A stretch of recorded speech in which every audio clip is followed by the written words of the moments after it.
Kenapa pada saat lebaran sing lebar dadane? Harus lapang dada untuk saling memaafkan. Gimana caranya? Ya kudu ngupat. Apa itu ngupat? Sing pinter ngaku lepat.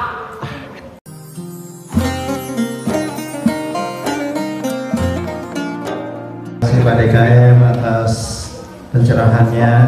Untuk selanjutnya kita akan sampai kepada acara puncak, yaitu tausiah yang akan disampaikan oleh Al-Mukarram Dr. Kiai Haji Isep Zainal Arifin MAG.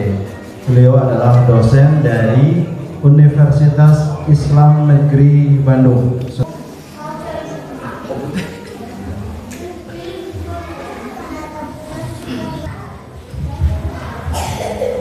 Cek cash cek mama biasa digalir ini cash soalnya atas lebaran biasanya pabring.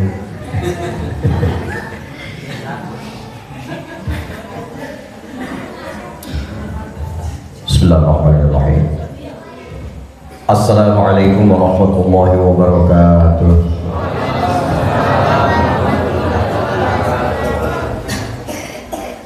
Daun salam di Banjaran dituang sareng opak ngajawab salam tos lebaran kudu kompak. Kue opak di Burangrang nu ngajawab salam can kompak tos lebaran biasanya gede kene hutang soalnya Bang Emok geus nagih THR di dahar Covid. Wihandi. Assalamualaikum warahmatullahi wabarakatuh. Bismillah walhamdulillah wassalatu wassalamu ala rasulillah wa ala alihi wa sahbihi wa mawala la hawla wa la quwata illa billah wa ba'du. Allahumma faqihni fid dini wa alimni hikmata wa tawila. Allahumma jalni fasahata lisani wa balaghatan fil kalam. Allahumma dzakirna bidzikri minhu ma nasina wa alimna bidzikri minhu ma jahilna. Rabbana ftah bainana wa baina qaumina bil haqqi wa anta khairul fatihin. Wa qala nabiyyu sallallahu alaihi wasallam isnani la yadurullahu ilaihi ma yaumal qiyamah qati'ur rahim wa jarusu. Hanya kepada Allah kita pantas panjatkan puja-puji serta syukur, zat yang tidak pernah lengah untuk mengurus makhluk yang dibanggakannya, yaitu kita. Hanya belum semua manusia merasa bangga bertuhankan Allah. Semoga kita tidak termasuk golongan seperti itu. Manusia bangga dan butuh kepada Allah biasanya kalau sudah bahasa Jermannya netes semplek nincak semplak, baru dia ya Allah, biasanya begitu. Padahal ada diskusi yang menyatakan bahwa jika kita ingin ditolong Allah dalam keadaan susah, maka sering-seringlah mengingat Allah dalam keadaan bunga. Kita sebaliknya Mbak, kalau sudah susah baru kita. Jadi kalau pada saat susah kita tidak ditolong Allah, wilujeng. Karena itu dengan hikmah acara ini semoga kita senantiasa menjalin hubungan dengan Allah. Amin. Salawat salam semoga tetap tercurah kepada manusia yang luar biasa kecintaan kepada umatnya, sampai pada saat beliau mau melepas nyawa saja ternyata yang dititipkan bukan harta tahta wanita, bukan. Yang dia sebut satu ummati. Konon di dalam beberapa hadis disebut kelak nanti ketika Rasulullah mau mangkat dari dunia, Rasulullah masih diberi kesempatan oleh Allah sampai Allah mengutus malak Jibril. Malak Jibril diutus, Jibril tolong dampingi kekasihku. Hadis kursi disebut seperti itu, tolong dampingi kekasihku yang dia mau menghadap kepadaku. Lalu tanya, apakah masih ada keberatan sebelum dia meninggalkan alam fani? Datanglah Jibril kepada Rasulullah, lalu Jibril menyampaikan pesan dari Allah bahwa beliau disuruh untuk mendampingi. Lalu ditanya oleh malak Jibril, ya Rasulullah, aku disuruh oleh Allah untuk mendampingi engkau, mendampingi malak yang memutuskan kenikmatan kehidupan dunia. Apakah itu Israil? Apakah masih ada keberatan, kata Allah? Kalau ada, tolong sampaikan. Apa jawab Rasulullah? Jibril, aku mau bertanya, jika aku meninggalkan umatku kelak, apa jaminannya dari Allah? Apa jaminannya untuk umatku nanti di yaumil kiamah dari Allah? Jibril akhirnya menghadap Allah lagi, sampai Jibril menyampaikan berita bahwa Muhammad, Allah menjamin bahwa untuk umat akhir zaman, untuk umatmu, sebrengsek-brengseknya umatmu, asal masih ada kalimat thayyibah, meskipun dia sudah dikerak neraka, akan aku angkat ke surga. Baru dengan demikian Rasulullah tenang. Akhirnya beliau menghadap Allah Subhanahu wa taala. Dan yang luar biasa adalah di dalam hadis itu disebut bahwa kelak ketika Rasulullah bangkit, karena kan kehebatan Nabi akhir zaman ini, dia itu penghulu para nabi, tapi secara dohir dia dilahirkan di akhir zaman gitu loh. Nah, pada saat beliau bangkit, nanti disebut bahwa beliau itu nanti ketika bangkit, yang ditanyakan bukan anak cucunya, yang ditanyakan ternyata bagaimana umatku, bagaimana umatku. Yang lebih hebat lagi apa? Ketika beliau di depan para sahabat, beliau pernah membanggakan bahwa nanti bakal ada umat yang luar biasa kecintaannya kepada aku, dan itu sangat aku sayangi, sangat aku hargai. Mohon maaf, para sahabat GR karena mereka sedang ada di depan Rasulullah. Ya Rasulullah, apakah itu kami? Bukan, kata Rasul. Lalu siapa? Ada umat di akhir zaman yang dari secara geografis tempatnya jauh, tidak ketemu dengan aku, tapi mereka sangat mencintai aku. Itulah umat akhir zaman yang akan aku banggakan. Siapakah itu? Itulah kita. Amin ya rabbal. Maka semoga ruhani kita tetap tersambung kepada ruhani Rasulullah dengan cara jangan anggap enteng membaca sholawat kepada Nabi, karena hakikatnya sholawat kepada Nabi bukan hanya dibaca. Sholawat itu luar biasa. Sholawat silaturrahim itu kata-kata yang memiliki makna yang sangat dalam, yang insya Allah malam ini akan kita bahas. Yang saya hormati dan yang saya muliakan, ayahandaku rakan-rakan terkasih, Bapak Lurah, Bapak Kepala Desa beserta seluruh perangkatnya, adindaku terkasih, Bapak DKM kita, ini adik saya, anak didik saya yang dari sejak kuliah diasuh sampai ke kampungnya, ke emaknya, sampai punya istri, sampai alhamdulillah beliau oleh Allah Subhanahu wa taala diberi anugerah. Semoga ilmunya tetap bermanfaat. Amin ya Allah ya Rabbal. Kita juga yang hadir di sini, mudah-mudahan ini pengajian jangan lama, karena di dunia ini yang enak tuh yang sebentar tuh. Bener. Ibu-ibu ketawa enak karena ketawanya sebentar tuh. Itu kalau ibu ketawanya 3 hari 3 malam, saya kira dibawa ke rumah sakit gitu. Ya. Lagian kalau dalam pengajian kan banyak departemen HI-nya lah kira-kira begitu ya. Katanya mau beli panci, taunya beli wadah kue. Katanya mau mendengar Haji Isep ngaji, sampai di sini memble aja biasanya. Ada gunung di Cileunyi, ada di Ciberem, ada Belanga duduk termenung mendengar Ustadz ngaji, mata merem mulut menganga biasanya. Ya, tadi saya dengar dari Ustadz kita, dari Bapak Kepala DKM kita bahwa Pak Kiai tolong singgah dulu ke rumah saya. Waduh, saya bilang ini apa? Ternyata saya disuguhi makan, jadi saya sudah jamak takdim ini makan. Sholat aja bisa di jamak takdim, masa sih makan enggak gitu. Jadi saya punya hutang ini karena saya sudah makan tapi ilmunya belum dikasih, itu yang luar biasa. Lalu saya tanya, kalau jamaah gimana? Udah makan juga? Swear. Ah, ini masalah Pak. Karena kita itu ada yang disebut ilmu padi, Bang. Ilmu padi itu makin berisi makin, itu dia yang jadi masalah itu. Jadi hati-hati dengan peribahasa itu, karena yang terjadi itu sebetulnya ya, jadi makin berisi makin menunduk. Ya mudah-mudahan lah sisa-sisanya itu nanti.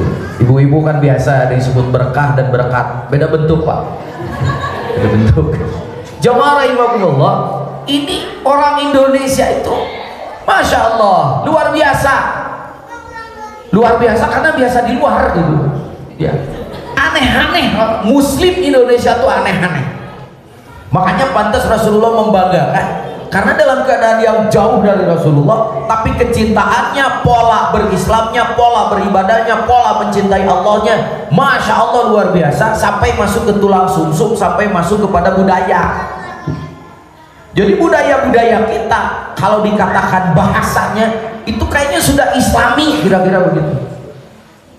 Kenapa bisa terjadi begitu? Dulu belum pernah terpikir bahwa Indonesia, Islam, Sunda itu teh hanya lokal sekarang weh gitu. Komo orang Sunda kan disebut nanti otok owo. Otok owo teh ngokok rek dahar rek ente jeung indung gitu weh geuninganannya. Yang terkenal itu adalah di Jawa. Di Jawa makan orang mangan ngumpul. Di Sunda juga sama Pak. Rek dahar rek ente urang ngumpul we jeung indung jeung bapak. Mantap urang Sunda mah punten Bu disebut nanti kurung batok bahasa Jermannya.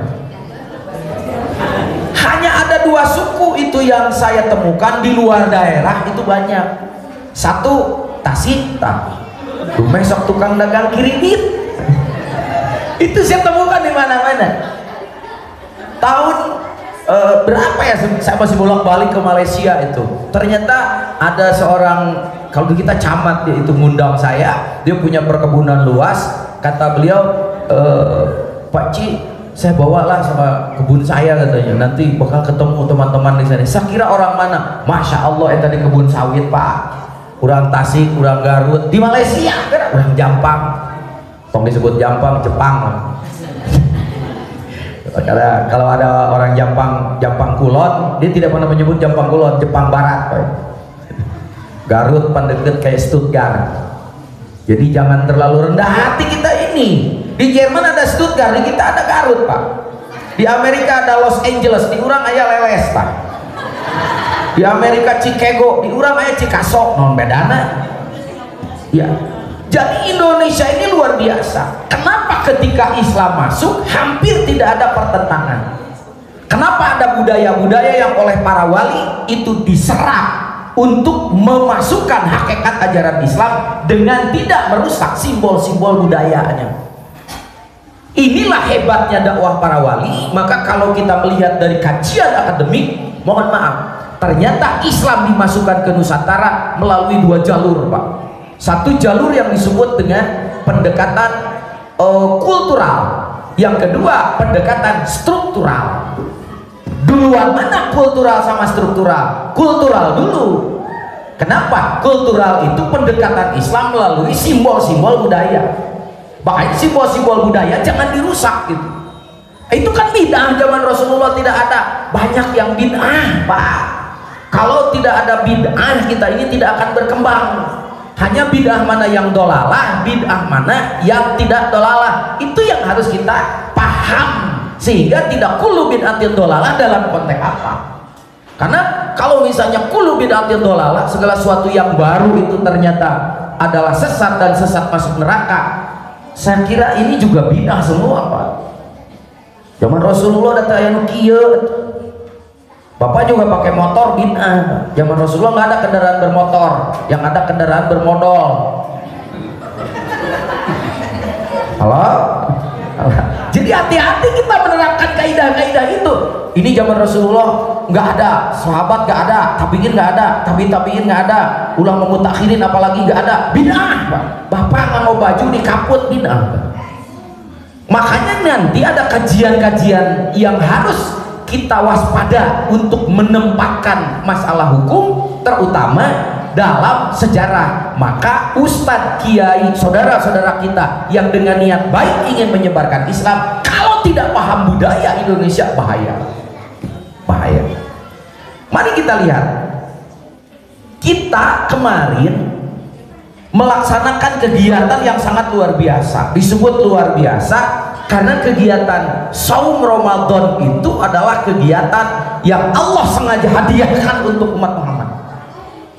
Tapi kan puasa dari dulu sudah ada. Yes, semua nabi dan semua orang-orang suci yang ternyata mereka memiliki nilai luar biasa, pasti mereka memiliki kebiasaan untuk puasa, untuk saum.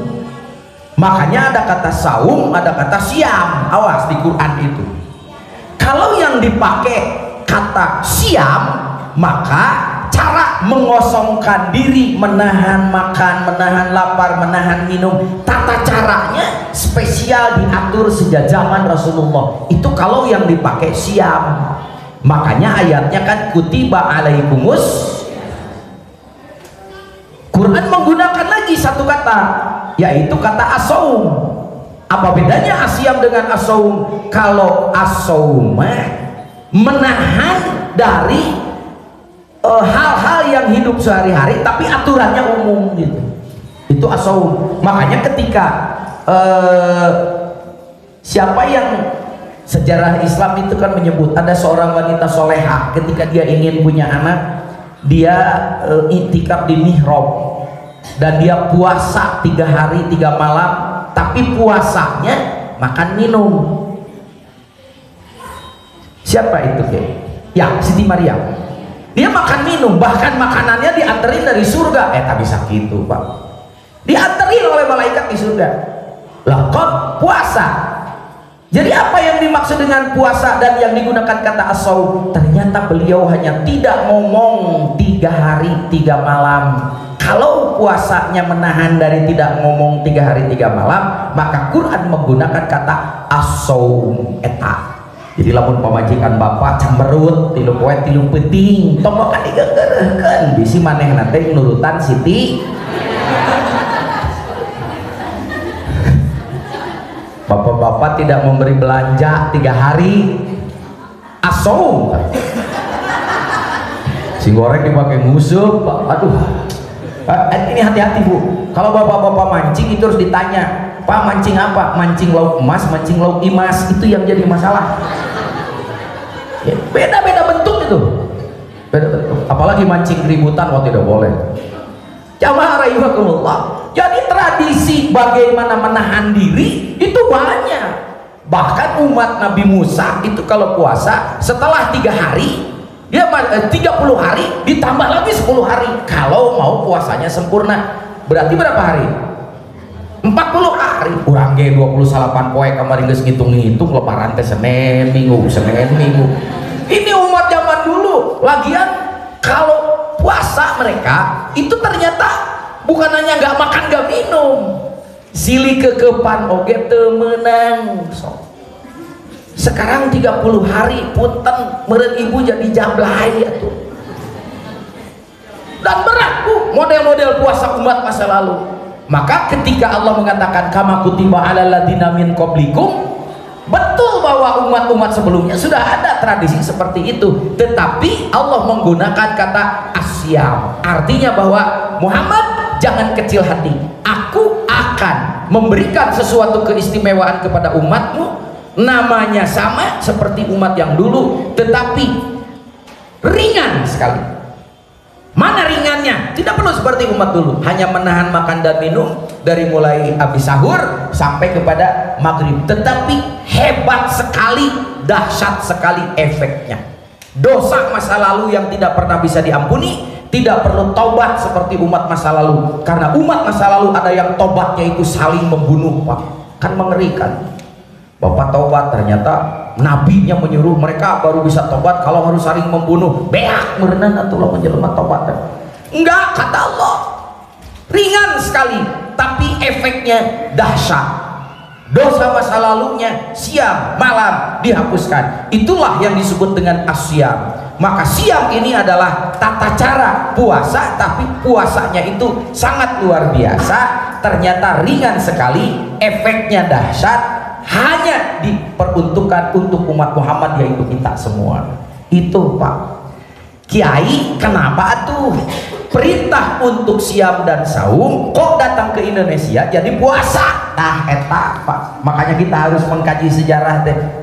Para wali yang mereka menyebarkan agama Islam, yang ternyata para wali itu adalah banyak dzurriyyahnya Rasulullah, keturunan Rasulullah, disebutnya para habaib, yang mereka menyembunyikan identitasnya.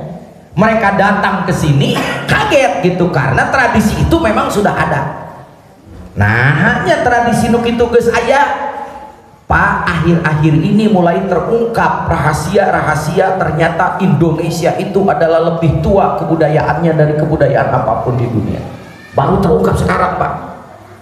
Saya punya profesor di luar negeri, ada satu buku yang sedunia tinggal satu, namanya Kitabul Amad Alal Abad. Itu kitab asal muasal.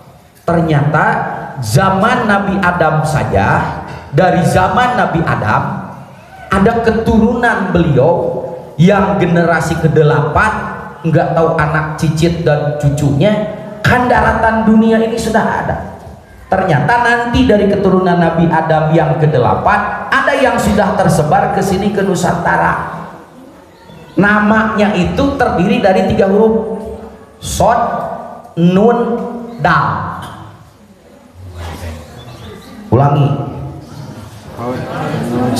Siwi Nabi Adam, di zaman Nabi Adam dah, planet bumi teh sudah ada. Dia itu punya anak cucu cicit keturunan, ada satu klan, yang satu klan itu terdiri dari 3 huruf induknya, yaitu Sod, Nun, Dal. Sunda. Halo, geus GR tak urang. Bisa jadi Sunda, bisa jadi Sindi, bisa jadi Sundu, dan seterusnya dan seterusnya.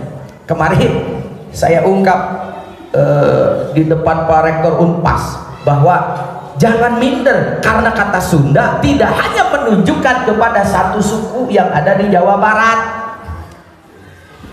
tapi ketika digeugeuykeun Sunda, urang Sunda bager. Bahkan ada yang menghina, Pak. Ada yang menghina. Jadi ada istilah-istilah yang oleh para penjajah itu dikamuflase. Misalnya kata Sunda, mohon maaf ini penghinaan, dan itu ternyata yang membuat istilah-istilah yang menyakitkan itu ternyata penjajah, Pak. Misalnya kata Subang. Subang itu ternyata dari zaman Prabu Siliwangi sudah ada nama itu, apalagi pernah menjadi istrinya. Salah satu istri Prabu Siliwangi namanya Subang Larang.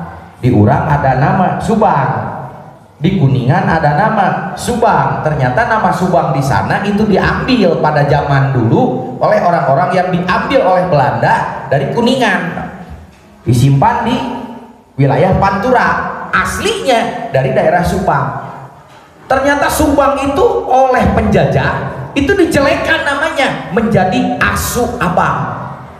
Asu teh gogok, abang teh merah, karena di sana berkembang orang-orang penjahat yang disebut katanya gerombolan golek merah yang perilakunya seperti gogok atau anjing. Maka kata Subang teh jadi jelek, Asu Abang. Sunda, halo, sama kata penjajah. Sunda itu katanya asu naik anda, asu teh gogok, anda teh taraje gitu. Da urang Sunda mah katanya itu mah anak gogok, yaitu dari perkawinan si Tumang dengan, halo, siapa yang membuat stigmatisasi budaya? Penjajah. Makanya kalau sekarang ada yang menjelek-jelekan, awas euy, ulang aja jeung urang ujung berung, nah eta mah urang ujung dunia. Wah, itu stigmatisasi budaya.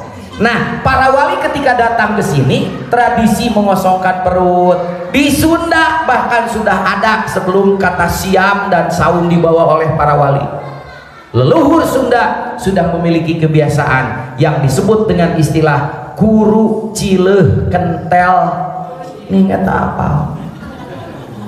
Kuru cileuh kentel peujeut itu adalah puasa. Jadi ternyata puasa itu budaya universal.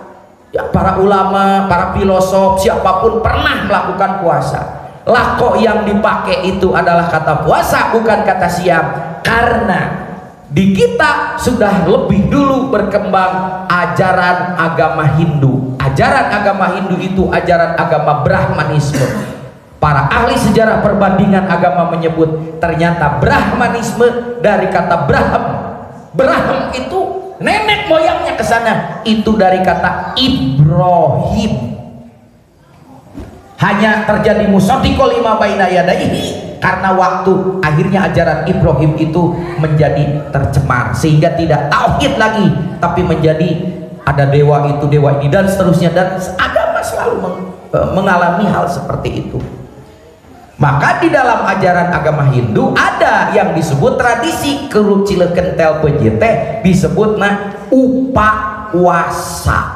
Upa artinya mendekati, wasa hidup. Yang maha hidup disebut numaha kawasa. Jadi upawasa itu adalah asal kata dari puasa. Sudah ada tradisinya dari zaman dulu, bagaimana kuru cileukeun tel peujit untuk mendekatkan diri kepada yang maha kuasa. Itu teh sudah ada, Pak, sebelum para wali datang. Nah, para wali melihat ini istilahnya jangan dihapuskeun we supaya teu ngagebeg teuing.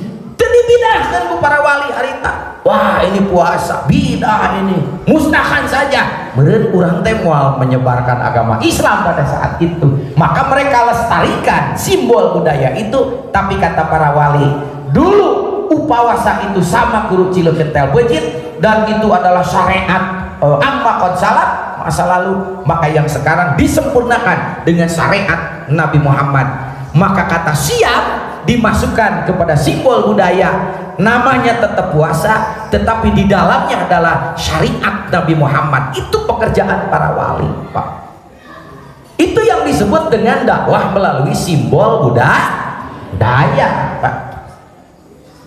Matak di Jawa ada istilah poso. Di Jawa mah bukan puasa, apa poso? Poso itu artinya mati. Matak lamun bapak-bapak mencari uang, tepikeun ka jungkir balik suku dijieun hulu, hulu dijieun suku, disebutna neangan duit tepikeun ka paeh, poso.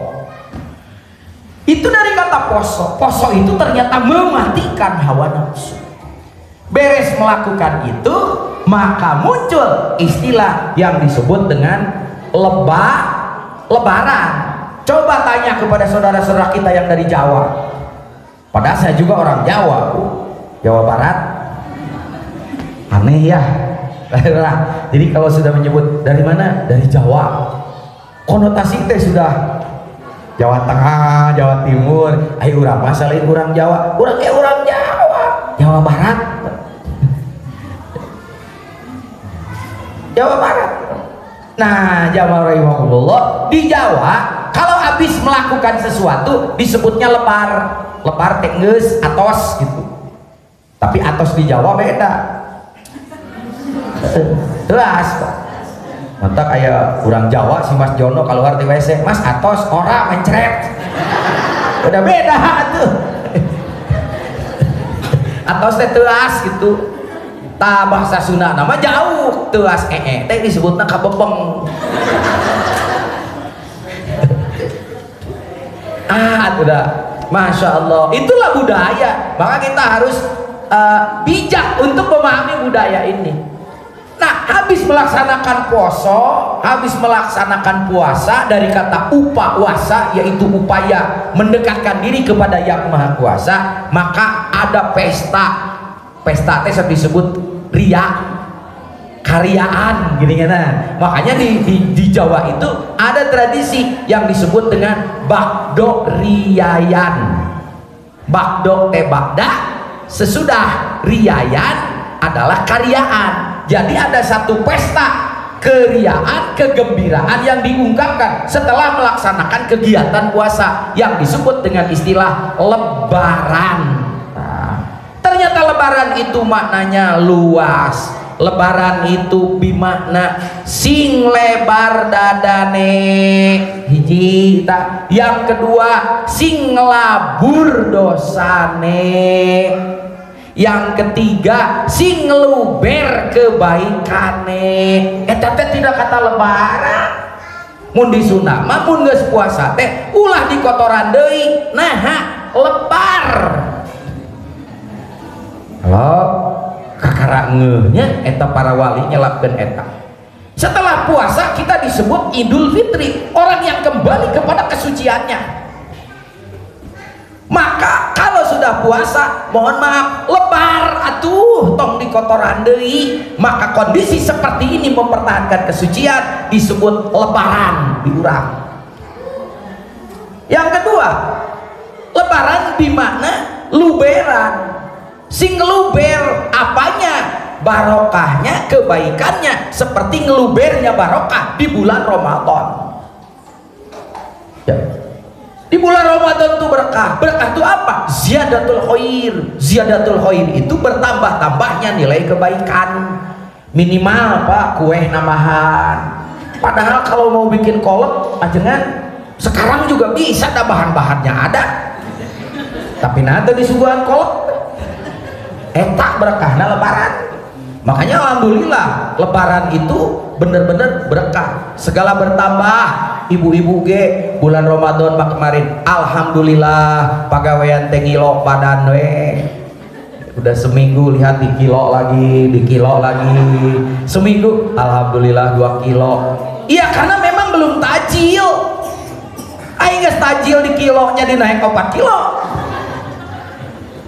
Kenapa? Karena kita sulit membedakan mana lapar, mana kesurupan. Jadi begitu kita mau tajil itu, ya Allah Pak Lurah, itu segala ada, es doger, channel Elizabeth, bala-bala, ya eta tak kue nasional, bala-bala, cireng, cilok, cileuh mungkin ya. Itu kan sudah ada di situ. Tapi nggak ada yang berani makan. Kenapa? Engkewe waktuna mentak kue tadi parlong cepala-bala teh sia marelong ka aing wani madahar si aing. Nggak ada yang berani makan. Eta hebatnya bulan puasa. Nah, maka berkah yang sedemikian rupa sing ngeluber teh kemana-mana berkahnya dibagikan. Lebaran juga bermakna laburan. Laburan itu ngelabur, sing ngelabur dosane. Seluruh akhlak-akhlak buruk ditutup. Ngelabur itu kan gitu. Kalau masjid ini punten bahasa Jermannya sudah belel gitu. Belel. Kan ininya diganti. Yang kotor-kotornya ditutup. Menutup kekotoran disebut dengan istilah ngelabur. Jadi lebaran itu bermakna ngelabur dosa lan kesalahane. Tuh, Pak. Banyak makna lebaran itu. Apalagi sing lebar dadane lebaran. Nah, entah lapang dada karena ada. Setelah lebaran itu kita dituntut untuk saling menyambungkan kembali tali silatur ngan hanya kal. Lebaran di Indonesia mah ternyata tidak cukup sehari, itu yang jadi masalah. Zaman Soekarno bingung nih presiden. Jadi dia ngomong, ini kita orang-orang instansi di pemerintah begitu lebaran, kok orang Indonesia tuh pada kagak ada ya? Pada kemana? Mulang karo udik, disebutnya mudik. Jadi mudik teh malika udik, ari udik teh naon? Kenapa? Karena ternyata orang Indonesia itu sakota-kota orang Indonesia anger kiceum nama orang kampung. Halo, dangdan tepikeun ka, wah segala rupa diterapkeun. Anger we da katingali atuh urang Tasik. Tasik na ge beh di itu, di teangan teh, dina Google ge. Aja jangan percaya. Cep di mana? Di Tasik. Di Tasikna di mana? Cikatomas. Cikatomas da ka mana? Ka ditu deui sakedik. Ka mana? Ka Cijulang. Oh, geus ngadeukeutan Australia atuh eta. Begitu hari raya yang seharusnya kita bermaaf-maafan di kompleks ini saja kosong Pak. Apalagi kemarin 2 tahun orang Pak digegepan ku si eta si Covid. Kan baru ketahuan ternyata Covid itu virusnya itu orang Cina, yakin. Karena virusnya itu namanya apa? Iya corona, singkong berarti. Dalam unti Tasik mah ujang rona berarti. Halo, lamun di Eropa mah Mister Rona. Ini ternyata kok corona berarti singkong. Ya, pada waktu itu ya betah sekali itu di Indonesia. Hanya tahun kedua dia sudah mulai pulang Pak ke negaranya. Alhamdulillah bawa oleh-oleh minyak goreng dari kita. Dibawa ku si eta, mentak minyak goreng. Ya alhamdulillah lah, ternyata dia tidak ikut lebaran di kita, itu yang alhamdulillah. Sehingga kita bisa pulang kampung, ngalalabring gitu geninganannya. Padahal itu teh ada budaya yang diterapkan oleh para wali untuk mengingatkan kita pada saat lebaran. Awas, ada filosofi kenapa lebaran selalu ada ketupat, kupat. Kenapa lebaran harus selalu ada semur, sayur anu aya tina santen teh geninganan anu di dahar teh kolesterol. Sayur apa itu? Opor. Iya, sayur opor. Lebaran ketupat opor.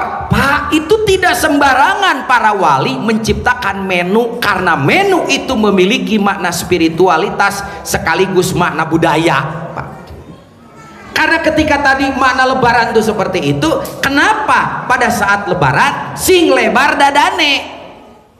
Harus lapang dada untuk saling memaafkan. Gimana caranya? Ya kudu ngupat. Apa itu ngupat? Sing pinter ngaku lepat. Nanti leput, teuing da leput mah beberhilan juga ibu-ibu. Ya Allah.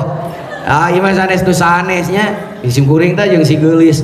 Baheula pamajikan urang teh kabumbulengan ku pamajikan. Ayeuna mah pamajikan nu jiga buleng atuh.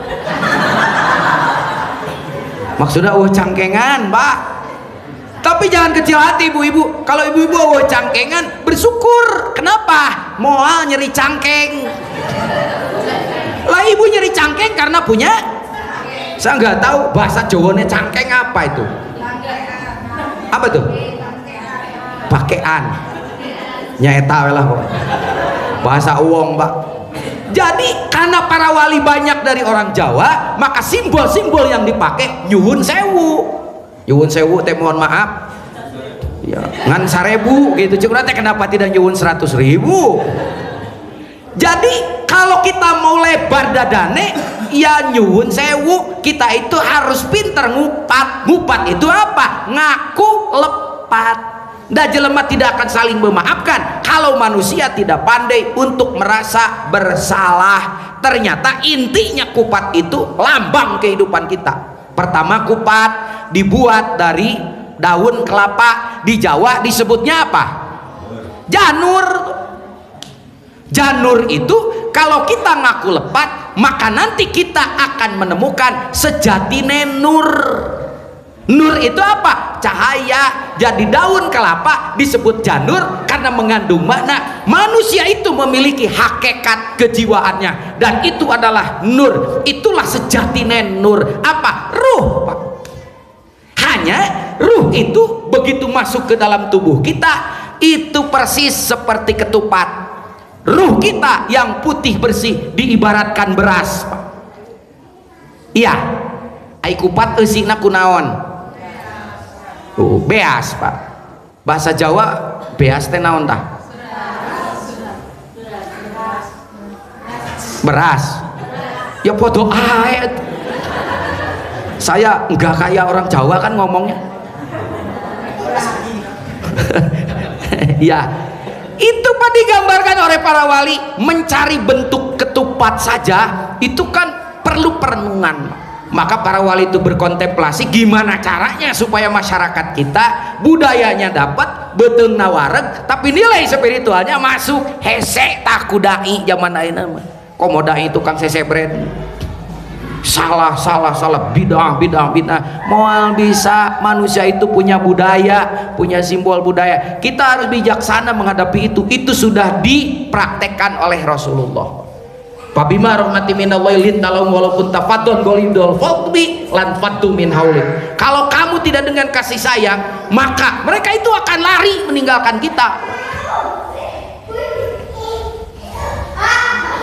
Apa itu? Punten anak-anaknya diplastikan lah kan. Ini kita lagi asik ngaji budaya nih.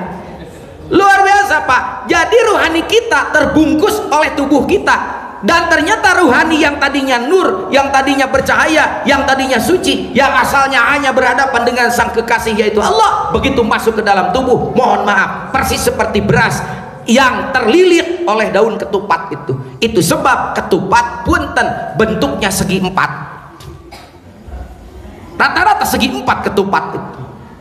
Pertama, kupat dalam arti ngupat, sing pinter ngaku lepat. Yang kedua, kenapa beras punten dibungkus oleh daun janur dan itu adalah segi empat? Karena rohani kita dalam kehidupan kenyataan ini yang tadinya suci, begitu masuk ke dalam tubuh kita, dia menjadi terbelenggu oleh empat hal yang membuat manusia itu hina. Apakah itu? Nafsu. Ada berapa nafsu? Ada 8. Tapi yang paling berbahaya 4. Makanya ketupat itu segi 4 di situ. Apakah itu 4 nafsu yang membuat manusia hina? Pejabat bisa jadi penjahat, ajengan bisa jadi bajingan, ustadz bisa menjadi orang bejat hanya karena yang 4 itu. Apakah? Nafsu. Apa itu nafsunya? Amaroh, lawamah, sawiyah, mutmainnah. Lah kiai, itu kan kebatinan. Sopo bilang itu kebatinan, rek? Itu ada di dalam Al-Quran. Nafsu amaroh, aslinya amaroh. Ke kita mah jadi amarah. Ada di Quran. Lihat surat Yusuf, inna nafsa la ammaratun bisu. Allah membentuk nafsu yang disebut nafsu amaroh. Nafsu amaroh itu di satu sisi dibutuhkan, di sisi yang lain dia senantiasa amaroh. Amaroh artinya menyuruh, tetapi sayang sekali suruhannya banyak mencelakakan manusia itu sendiri. Maka kalau kita tidak tahu nafsu amaroh, rohani kita yang suci akan dikotori oleh nafsu yang satu itu. Bagaimana seorang Siti Julaiha sampai memperkosa Nabi Yusuf, Pak? Halo? Jadi ayatnya dituna bapak-bapak diperkosa ku ibu-ibu. Jadi lamun bapak-bapak yang diperkosa ku ibu-ibu punten ya baca surat Yusuf gitu kan. Sampai surat Yusuf dijieun pelet, Pak. Itqala Yusuf ya berarti ini roh itu lisajidin. Kata ibunya, Allah bapaknya ini kenapa? Aku pengen diperkosa sama kowe. Itu Nabi Yusuf, bapak mangga dipentung. Jamarahimakumullah, digambarkan nafsu itu persis seperti perempuan. Mohon maaf ya, nafsu itu seperti perempuan. Maksudnya namanya, karena nafsu itu ada 8, Pak. Ada 7, ada 8, ada 9, ada 10. Semuanya namanya itu persis nama perempuan. Amaroh, lawamah, sawiyah, mutmainnah, rodiyah, mardiyah, kamilah, ceedah mau. Ada di Quran, ada semua ada. Ono di Quran, Pak. Ini nafsu yang 4 inilah yang membuat beras yang putih tadi, mohon maaf, ditutup oleh daun-daun itu sehingga nurnya, sejatinya nurnya nggak ada. Makanya angke kupat kudu dibelah, pret ku pesok dibelah, Pak. Terus dinawan, dipotong-potong, diasukeun kana naon? Meni apal. Terus dikuahnya karo apa? Sayur tadi, sayur opor itu ternyata dibuatnya dari santan. Santan itu apa? Salingapunten. Ayo orang mah ngadahar kupat teh boro-boro inget kan kitu karena di bejaan ayeuna Pak. Hampok we opor, hampok deui. Kupat mah deui. Tafakuran, Pak, itu luar biasa, itu dakwah melalui simbol budaya itu luar biasa. Amaroh, lawamah, sawiyah, mutmainnah, itulah yang membuat hidup kita hina. Hinanya apa? 2, Pak. Dengan amaroh, mohon maaf, selama ini kita menganggap bahwa nafsu itu selalu jelek, kan gitu. Menurut Quran tidak begitu. Nafsu itu tidak buruk semua, karena ada sisi baiknya. Sementara kita yang kenal nafsu itu ternyata jelek, itu kan dalam kehidupan sehari. Makanya ketika kita ngomongnya agak kenceng, aja pakai nafsu atuh rek, kan kira-kira begitu. Tong make nafsu tuh euy. Emang aing kudu make tarang. Kan gitunya. Padahal dalam kehidupan sehari-hari Allah menciptakan nafsu punya tujuan, Pak. Karena nafsu itu di satu sisi ada manfaatnya, di sisi yang lain ada madorotnya. Manfaatnya, kalau kalau hidup kita hanya roh, apalagi tidak punya badan, roh tanpa badan apa namanya? Bukan yang ini, bukan. Roh tanpa badan pocong, datos keluar. Roh tanpa badan, badan tanpa roh, mayat namanya. Nah, kita itu ditakdirkan hidup seperti ketupat. Di satu sisi ada yang enaknya di dalam yang putih, di sisi yang lain dililit oleh itu. Karena kalau tidak dililit oleh itu sudah bukan ketupat namanya. Jika ayeuna di tukang kupat tahu pasti orang Singaparna. Eta identiknya. Kenapa kupat tahu Singaparna? Garut dodol, dodol nu amisna, mun ngambekna juga domba, awas. Tong apa orang Garut, Pak? Garut itu kalau lagi marah kayak domba, tapi manisnya kayak dodol. Makanya kalau udah kenal sama orang Garut lengket, Pak. Maksudnya kayak saya gitu. Sumedang identik dengan tahu, makanya warna cat angkotnya juga persis. Saya hitung-hitung kok apa ya, makanya kan ada guyonan gitu, itu orang-orang bertengkar karena ada 3 orang yang ternyata ini sama karena semua orang Sunda. Sampai orang-orang tuh bingung, mana orang Garut, mana orang Sumedang, ya mana orang Ciamis.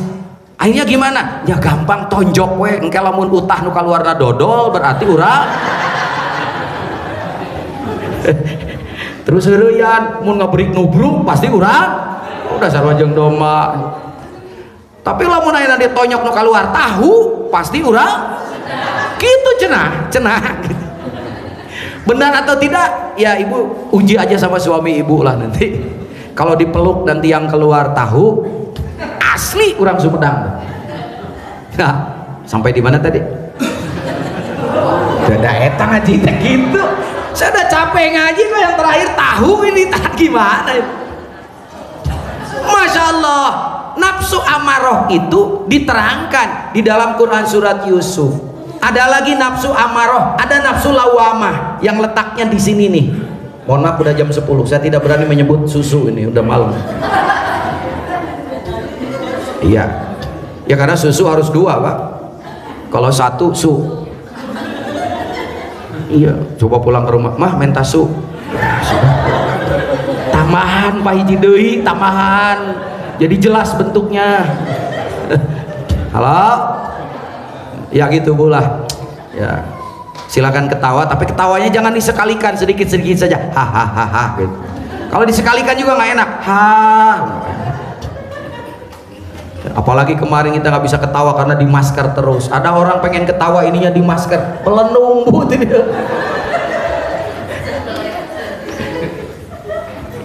Ya Allah ya Rabbana. Ya, nafsu amarah ada di Quran, nafsu lawamah ada Quran surat Al-Qiyamah, la uqsimu biyaumil qiyamah wala uqsimu bin nafsil lawamah. Siapa bilang itu kebatinan? Jamaah rahimakumullah, apa fungsi nafsu ini? Ternyata nafsu itu kata Allah, aku simpan kepada manusia untuk menguji siapa manusia yang terbaik di hadapan aku. Karena kalau bapak itu ternyata hanya ruhani, ruhani itu hanya ingin kembali kepada Allah saja. Maka kalau ibu punya suami pengennya teh bermesraan dengan Allah, sudah pengen mati tapi bukan bunuh diri, itu karena ada ruhani. Jadi ruhani mah pengennya pulang ke sana, sementara tubuh pengennya di sini. Itu yang jadi masalah. Halo? Maka di dalam diri kita ada 2 kekuatan yang saling tarik menarik. Ruhani itu pekerjaannya eling, badan itu pekerjaannya edan gitu. Makanya hidup manusia itu edan, cuman loba teuing edana. Mata hidup manusia itu adalah edan, pan loba edan. Itu karena nih. Nah, nanti Allah menyimpan nafsu di tengah-tengah. Supaya apa? Supaya balan antara kehidupan dunia dan akhirat. Maka nafsu itu di satu sisi sebagai anugerah, di sisi yang lain sebagai ujian. Disebut anugerah. Tanpa nafsu kita tidak punya keinginan, terutama kehidupan tubuh jasmani kita. Mohon maaf, yang benar bukan jasmani, jismani. Kalau jasmani mah temennya jas hujan. Yang benar bahasa Arabnya jismani. Ya. Jadi di satu sisi nafsu ini bagaimana memiliki keinginan-keinginan untuk kehidupan dunia, berarti itu ada tarikan-tarikan negatifnya. Di sisi yang lain ada positifnya. Kalau nafsu ini dibunuh, mohon maaf, maka manusia tidak punya keinginan, pengennya teh pulang gitu. Tapi kalau nafsu ini dibiarkan liar, manusia sama dengan binatang. Maka kata Allah, mana yang terbaik? Karena manusia itu makhluk kemungkinan, mungkin bisa jadi setan, bisa jadi binatang, mungkin bisa jadi malaikat. Suami ibu yang mana? Jawab di rumah masing-masing. Nah, apa fungsi nafsu ini? Fungsi nafsu ini ada positif, ada negatif. Lihat Quran surat Asy-Syams ayat 1 sampai ayat 11. Wa nafsi wa ma sawaha fa alhamaha fujuraha wa taqwaha. Aku anugerahkan kepada setiap manusia itu nafsu. Wa nafsi wa ma sawaha, dan dia harus engkau sempurnakan karena dia dalam proses penyempurnaan. Fa alhamaha fujuraha wa taqwaha. Aku ilhamkan kepada nafsu itu dua potensi, satu ilham fujur, dua ilham takwa. Ilham fujur, keinginan untuk berbuat negatif. Ilham takwa, keinginan untuk berbuat positif. Itulah nafsu kita, ya. Maka kalau kita ingin tahu nafsu kita yang buruk, itulah karena ada ilham fujur. Jadi ilham fujur mah senengnya teh satu sama bujur, sedangkan ilham takwa pengen kepada yang baik-baik. Jadi nafsu amarah, lawamah, yang ketiga sawiyah, yang keempat mutmainnah, itu kan nafsu-nafsu yang itu ada jeleknya, ada baiknya. Jangan dianggap jelek semua, salah menurut Quran. Misal nafsu amarah itu kan ada ilham fujurnya, ada ilham takwanya. Apa itu nafsu amarah? Nafsu amarah adalah nafsu yang mendorong kita untuk memiliki keinginan-keinginan untuk kehidupan biologis manusia. Nafsu makan ada di sini, nafsu seks ada di sini, nafsu keinginan kelezatan duniawi ada di sini, tempatnya di sini nih nafsu amarah. Ya, coba kalau kita bunuh saja, ya bunuh nafsu amarah. Kita nggak punya nafsu makan. Kalau nggak punya nafsu makan, mati kita. Uang bapak sakit saja datang ke dokter diberi vitamin. Vitaminnya apa? Nafsu makan. Cuma kalau tidak dikendalikan bahaya, karena serba dimakan. Aspal dimakan, beton dimakan, uang kopi dimakan, bila perlu mayatnya juga dimakan. Minyak goreng dimakan. Kita mau minyak goreng paling sekilo 2 kilo. Siapa mah sekali minyak goreng diminum 2 tangki, Pak. Orang-orang yang korupsi itu kan hanya orang-orang yang tidak bisa mengendalikan nafsu makan saja. Kita mah 2 piring juga cukup, dia mah makan beras 2 truk, Pak. Ya, BLT dimakan, BLT bantuan langsung tewas. Iya nih kakek-kakek para rae, duit dengan 150 kaleyek. Nih tapi kapegat. Awakna ti dia dibetotku, incuna ti itu dibetotku petugas. Paeh nih. Ya Allah ya Rabbana, amarah, lawamah itu pekerjaannya alaum itu mencela. Maka kalau ada orang ustadz, kiai, orang bodoh, orang pintar, pekerjaannya mencelawe, itu nafsu amarah ya, lawamah yang buruknya. Yang baiknya apa? Kepo, serba pengen tahu, ingin memperbaiki diri. Sawiyah ada di sini. Sawiyah itu nafsu kepintaran, tapi kalau dibiarkan sotoy. Kalau dididik, dia menjadi orang yang berilmu supaya mikir. Hanya kalau manusia hidupnya amarah, lawamah, sawiyah, amarah, lawamah, sawiyah, mati, pasti dia mati dalam keadaan suul khotimah. Karena 3 nafsu ini sama dengan binatang. Maka kata Allah, ya ayyatuhan nafsul mutmainnah, irji'i ila rabbiki. Yang aku hormati kata Allah, ajak si 3 nafsu ini, nafsu kebinatangan ini untuk menjadi mutmainnah, karena dia yang akan menghadap kepadaku bersama dengan ruh kalian. Maka nanti nafsu-nafsu kita yang berbuah kepada kebaikan, dia akan berbuah amal. Maka itulah nanti yang akan tajasum di alam kubur kita. Tajasum itu amal-amal kita, baik dari buah nafsu yang baik maupun yang buruk, didohirkan oleh Allah dari mulai di alam kubur. Maka ketika Bapak masuk ke alam kubur, Nanti ada yang nemenin Bapak, cuman tergantung amal-amalan baik. Kalau nanti amal-amalan baik, maka amal-amal ini akan menjelma, akan mengawal Bapak, menemani Bapak selama di alam kubur, menyenangkan. Tapi kalau amal-amalan Bapak buruk, mohon maaf, di alam kubur maka dia akan menjelma menjadi makhluk-makhluk yang menyeramkan. Sampai kapan? Sampai yaumil kiamah. Itu yang disebut dengan azab kubur, Pak. Nah, makanya pada bulan Ramadan kemarin disebut bulan Ramadan, disebut bulan siam, disebut bulan puasa. Jangan dikira tidak bermakna. Kenapa Ramadan disebut Ramadan? Karena kita harus meromado. Romado artinya membakar. Ramadan itu membakar artinya, membuat jadi debu. Apa? Dosa dan kesalahan kita sebagai buah dari nafsu yang buruk. Bagaimana cirinya orang yang memiliki dosa? Lihat perilakunya, karena dosa berperilaku, berpengaruh kepada perilaku buruk.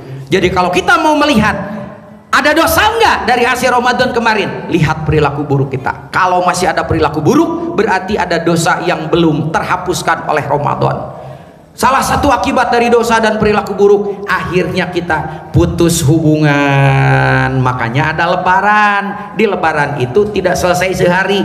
Pak Soekarno pada waktu itu meminta kepada para ulama, gimana caranya ada budaya kita ngumpul kembali, kita saling memaafkan. Karena mereka pada pulang kampung baru minggu kedua, itu pun mudiknya belum tuntas, sampai hari besok itu masih macet. Saya tadi udah deg-degan karena jam 1 kurang 15 menit ya, saya masih di tengah lautan tadi, masih di kapal. Begitu turun jam 4 dari Ria sedikit ini, jam 4 tuh masih di Belanakan. Untung sopirnya ya Kopassus, Pak. Akhirnya nginjek gas, nggak tahu terbang atau apa, yang penting nyampe di sini. Alhamdulillah, Pak. Itu ternyata banyak hubungan kita yang putus, nggak bisa silaturahim. Maka muncul lagi budaya yang aneh yang di negara Islam lain tidak ada, disebutnya halal. Bari istilahnya juga salah, karena kalau menurut bahasa Arab, halal bihalal itu bahasa Arab yang orang Arab sendiri tidak mengerti. Tidak ngerti ya, kalau mau bener mah halal bil halal. Tapi karena budaya yang kuat, halal bi. Di kita kata halal itu biasanya lawan dari kata. Apakah halal bihalal lawan dari haram bil haram? Geus jadi masalah deui wae. Ieu masalah judulna halal bil halal. Tapi orang Arab tetap tidak mengerti. Apalagi orang Indonesia lamun rek barang penta nu dipake teh eta geuning umrohnya. Hayang barang beuli teu boga duit, meuli korma 1 kilo. Ngasaan heula we tiap toko, tiap rek ngasaan nyebutna teh halal, halal, halal, halal. Lumayan 10 kali halal ge warget. Apakah itu makna halal bihalal? Bukan. Ternyata makna halal bihalal dari kata halal. Tolong saling menghalalkan dalam arti saling memaafkan. Itu hakikat halal bihalal. Dan ternyata hakikat halal bihalal itu intinya adalah silaturahim, ting silaturahmi eta ge. Da rohim jeung rohmi beda bentuk, Pak. Kalau rohmi mah yaitu yang dibawa oleh ibu-ibu, kantong peranakan. Jadi kalau bapak sering silaturahmi dengan ibu, pasti yang keluar bayi lagi. Itu sering silaturahmi ya. Tapi kalau silaturahim menyambungkan tali kasih sayang gitu. Makanya nggak ada bismillahirrahmanirrahim. Halo? Bismillahirrahmanirrahim. Nah, ternyata intinya adalah silaturahim. Pak Isep, apa hakikat silaturahim? Ini dia yang jarang diungkap itu. Tapi sudah jam 10, Pak.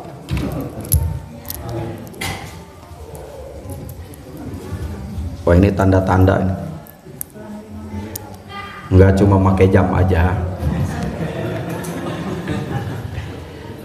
Jamaah rahimakumullah, ternyata makna silaturahim itu ada dua, secara syariat dan secara hakikat.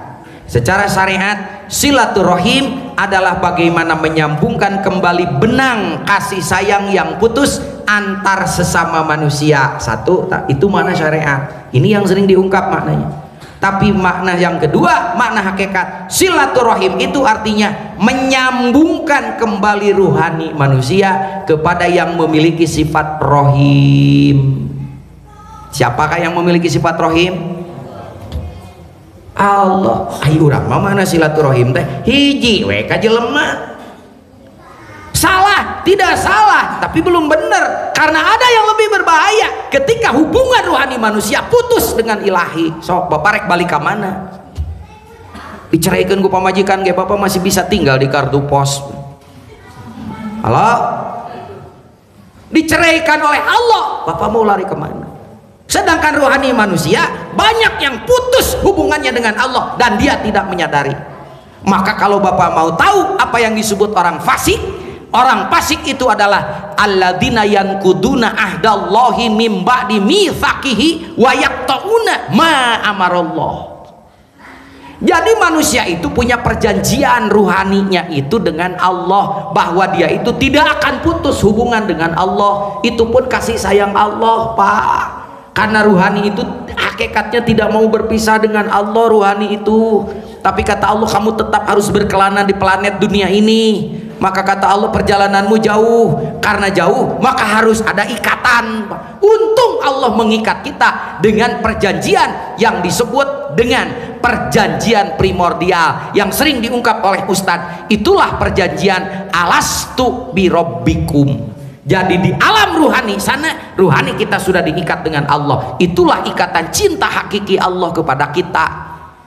Ruhani juga kaget, ya Allah, engkau maha tahu, kenapa engkau masih bertanya seperti itu? Kata Allah, kamu tidak akan sadar bahwa kamu akan berkelana di alam, dan ternyata kamu turun dari sini sampai ke alam dunia itu melewati 7 dimensi alam. Kita mah tahu, nanti teh kamu teh bakal lupa. Makanya mohon maaf, kalau tidak ada ikatan kasih sayang dengan Allah dan ikatan itu tidak diingat-ingat, maka kita teh hanya merasa hidup teh kini dan di sini gitu. Padahal jismani ini akan dikubur, yang akan melanjutkan ruhani. Maka tidak kebayang kalau ruhani itu ikatannya putus dengan Allah, Pak. Nah, makanya ketika lahir ke dunia dibuatlah perjanjian-perjanjian yang tadi namanya al-ahdud dhihni, yang di alam dunia ini al-ahdul khoriji namanya. Al-ahdul khoriji itu ikatan yang ada di dunia untuk mengingatkan bahwa manusia sesungguhnya punya ikatan yang sesungguhnya ruhani dengan Allah. Yang sana al-ahdud dhihni, yang ini al-ahdul khoriji. Bisa putus dua-duanya. Mumpung sudah malam, Bu, halo, pernah ibu marah-marah sama Allah? Gak berani ngomong, dah takut, manya ke Allah ngambek. Gening eta waktu kemarin THR tidak turun, padahal ibu sholat duha 12 rakaat. Halo, sampai ibu teh marah-marah, ya Allah, saya sudah sholat duha 8 rakaat. Kata Ustadz, 4 rakaat saja rezeki bakal didatangkan, lunas hutang saya. Ternyata makin banyak sholat duha, hutang makin banyak. Ari Gusti teh gimana piye iki ya Allah? Tetangga saya yang tidak pernah sholat duha kok rezekinya gampang, saya yang banyak sholat duha, banyak kajian kesana kemari, mohon maaf hutang tambah banyak. Piye iki cek ibu, cuman tidak diomongin, dah malu atuh. Ada orang yang sakitnya sudah lama, sampai semuanya mobil dijual, rumah dijual, penyakitnya tidak sembuh-sembuh, marah ke Gusti Allah. Ya Allah, aku tukang ibadah, kenapa engkau uji penyakit seperti ini? Tapi ada orang yang tidak pernah ibadah, punten, dia diberi kehidupan yang sehat, bahasa Jermannya jak-jak belejak. Siapa bilang manusia tidak pernah menggerutu begitu? Ibu bertengkar dengan suami, yang dimusuhin siapa? Allah. Bertengkar dengan suami, ibu berhenti karena ada adan. Kata suaminya, bu, kenapa? Ini adan kan? Iya ya, yaudah kita bertengkar, berhenti dulu. Iya lah, nggak apa-apa, nanti habis pulang dari masjid kita terusin, kan begitu. Halo, ya dia masih ke masjid, tapi ibu-ibunya, bu, ayo urang minggonan, katanya ada ustadz tuh dari YIN, bilang sama Gusti Allah, ibu mau waka ke pengajian. Kenapa? Saya lagi bertengkar dengan tetangga. Ibu bertengkar dengan tetangga, yang dimusuhi Allah, putus hubungan manusia. rasa itu. Hakikat silaturahim, bagaimana Bapak menyambungkan ruhani Bapak kepada yang memiliki sifat ar-rahim, itu yang harus dibahas lebih dalam. Kan hanya kan sudah jam 10 udah sekarang. Kalau mau dibahas, mahal, wani piro. Nah, sekarang hubungan dengan sesama manusia juga bisa putus gara-gara beda paham di masjid. Yang satu tahiyatnya begini, itu pun ada dua, ada yang asal ngeluh heula. Jika bapak-bapak kakara tahiyat gitu ngacung, awas ngacung jeung ngaceng beda bentuk, awas geus peuting ya. Ada lagi temennya yang gini-gini, gara-gara yang begitu bertengkar, yang satu ngusap muka, yang satu enggak, bertengkar. Mau kapan ini selesai? Sampai ditanya, lu ngapain ngusap muka? Pening euy urang ningali si eta kikieuan bae salat. Ada sholat yang ini di sini, yang lain di sini. Jadi masalah, lu nggak kayak Nabi bidah lu. Ayeuna ka dieu henteu, jadi digorolongkeun di luhur. Allah. Alah, putus hubungan. Dengan siapa? Dengan tetangga. Masih satu darah, masih satu syahadat, salatnya juga sama, berani untuk memutuskan hubungan dengan semua manusia. Allah benci kepada manusia yang seperti itu. Halo?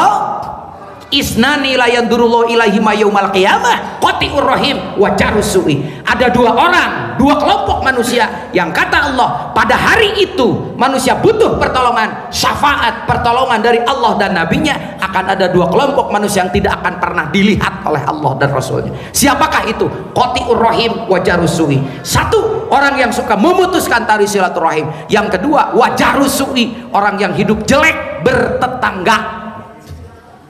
Nanti yaumil kiamat tidak akan pernah dilihat oleh Allah. Makanya hakikat silaturahim itu apa? Hakikat silaturahim itu adalah laisal muwasil bil mukafi, innamal muwasil antasil man qata'aka. Itu hakikat silaturahim. Bukan yang disebut hakikat silaturahim itu hanya anjang-anjangan, bukan.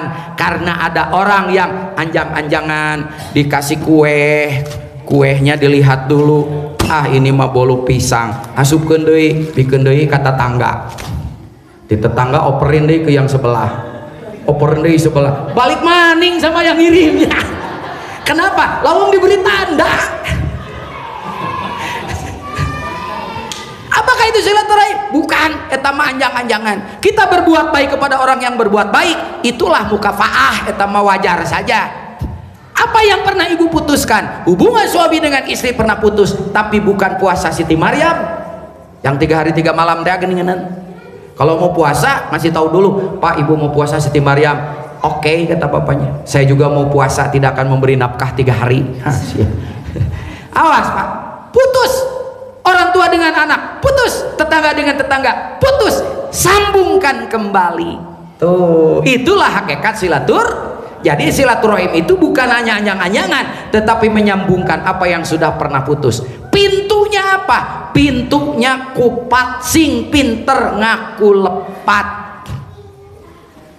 Pakai apa? Pakai santen. Santen itu apa? Saling ngapun, saling makanya disebut minal aidin wal faizin. Hartina teh salah, jadi mohon maaf lahir dan batin. Nah, makanya kita lihat tuntunan Al-Quran, bagaimana orang cara saling memaafkan. Inilah tuntunannya, jangan salah kaprah. Orang saling memaafkan, lihat ayat Al-Quran, SOP-nya, standar operating prosedurnya. Apakah itu? Fa'fu anhum wasfah. Ada 4 langkah untuk saling memaafkan menurut SOP Al-Quran. Jangan salah kaprah, Mas. Pertama, fa'fu itu apa? Canangkan niat untuk saling memaafkan atau minta. Ternyata itu tidak mudah, Pak.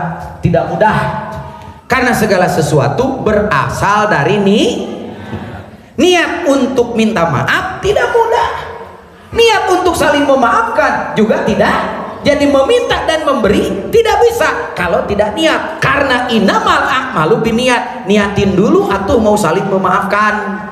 Selesai enggak selesai, dah ayatnya juga berlanjut.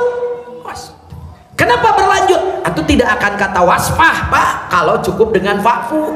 Jadi udah dimaafin tuh tetangga, udah sih saya udah niat ngemaafin, tapi tidak wasfah, tidak jadi menurut Quran.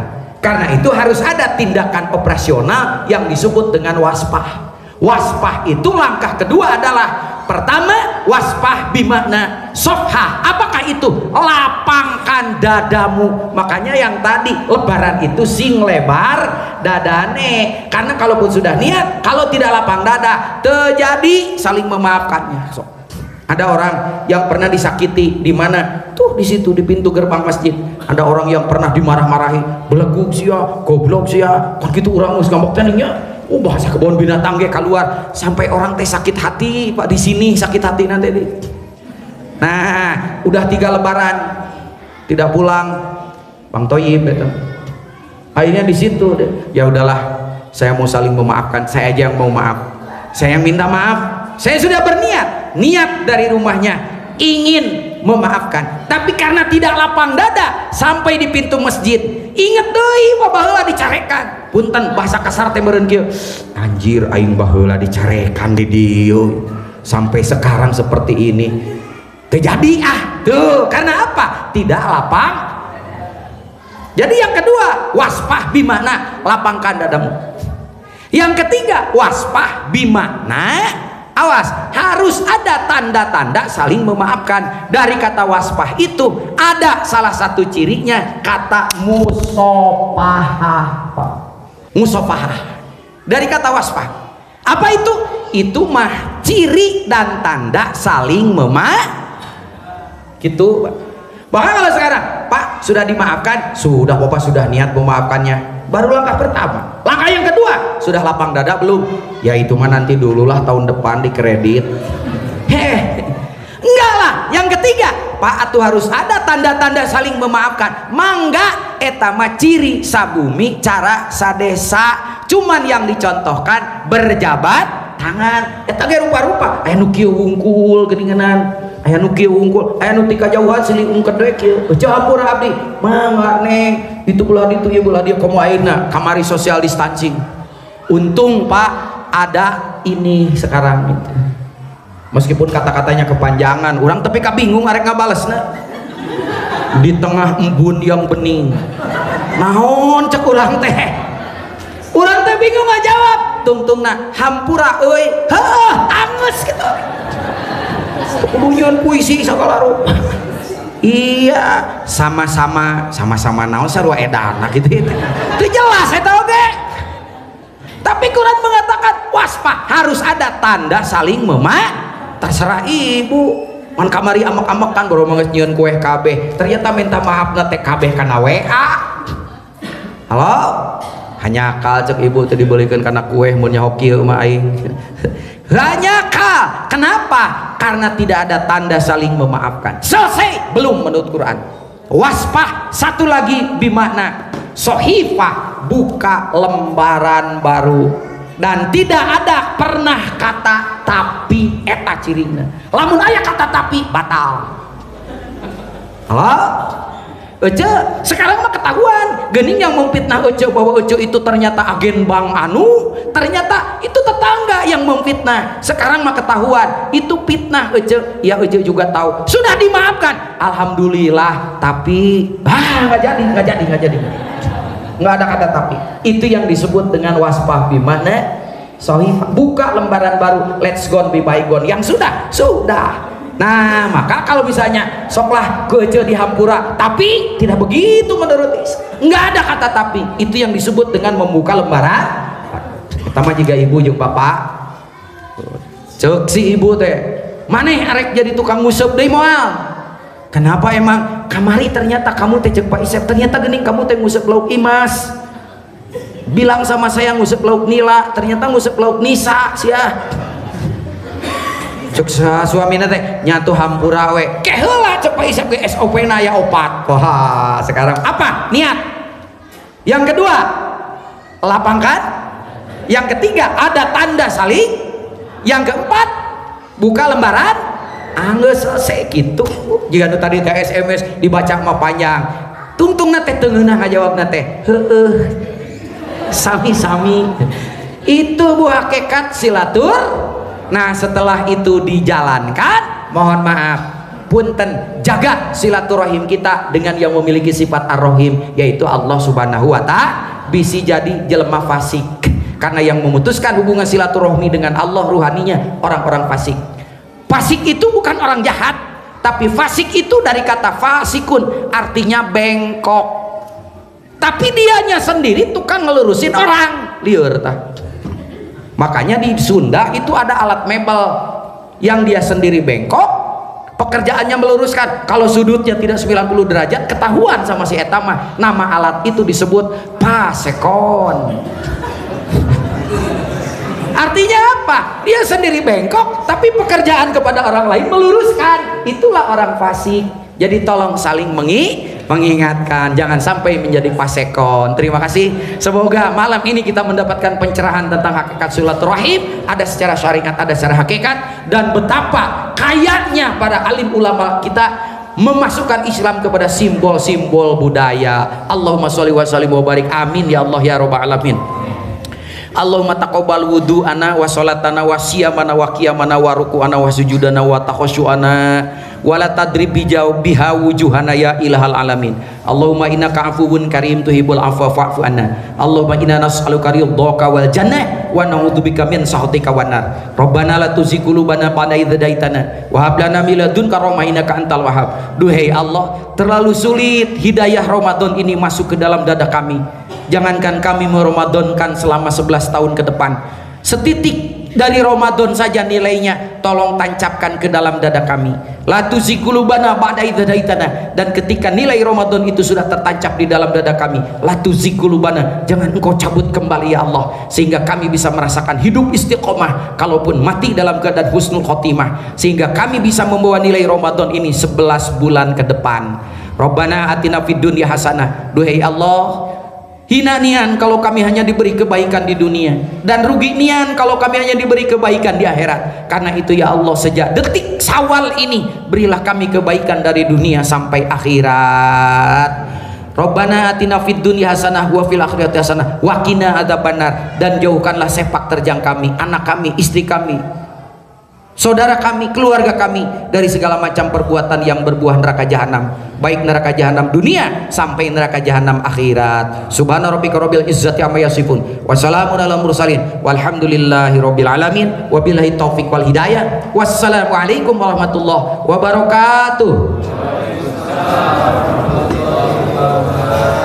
Aduh. Terus Pak Kiai, alhamdulillah jamaah yang kami muliakan, inilah akhir dari acara kita malam hari ini, halal bil halal.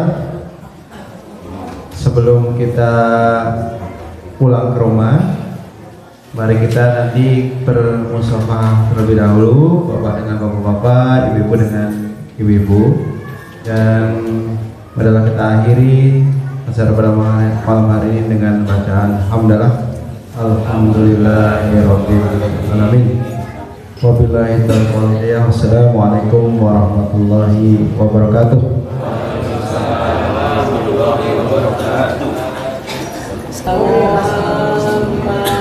Sallallahu ala Muhammad sallallahu alaihi wasallam. Sallallahu ala Muhammad sallallahu alaihi wasallam. Sallallahu Muhammad sallallahu alaihi wasallam. Sallallahu ala Muhammad sallallahu alaihi wasallam. Sallallahu ala Muhammad sallallahu alaihi wasallam.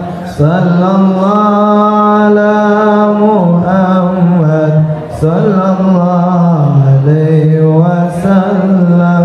Sallallahu ala Muhammad sallallahu alaihi wasallam. Sallallahu ala Muhammad sallallahu alaihi wasallam. Allahumma salli wa sallim wa barik alaihi